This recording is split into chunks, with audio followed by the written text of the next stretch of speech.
Okay, we've got quite a tough question here. And the first thing we've got is three vector planes, and the planes are known to intersect and form a straight line. So I want to just highlight that. They intersect and form a straight line. Let's make out a straight line. Now, because they intersect and form a straight line, what I want to do is I want to use row reduction and finish up with the final line has no x's, no y's, no z's, equals 0. That's what I know from intersect and form a straight line. That actually means there's infinite solutions, which is all the points on a straight line, infinite points.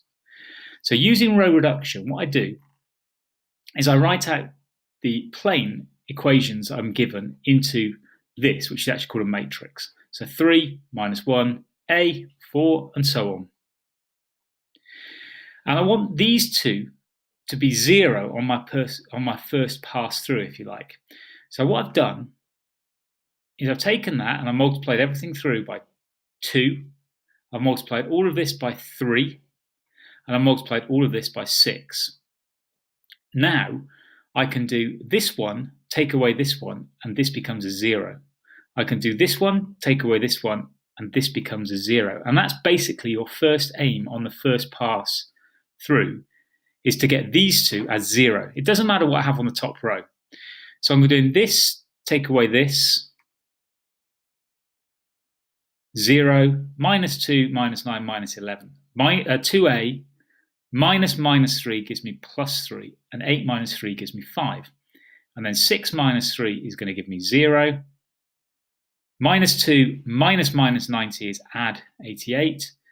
2a minus 60, and 8 minus 48 is minus 40. Now I've actually just one thing here. I've copied this down from the first line again. Now on my next pass through, I want this to be 0, possibly this to be 0, possibly this to be 0. We'll see, but I definitely want to make this 0. So I'm going to multiply this by 8 and add them together and see where it takes me.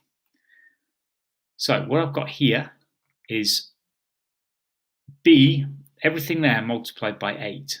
So you can go back and have a look, multiply that by 8, that by 8, and that by 8, and that's what I've got here.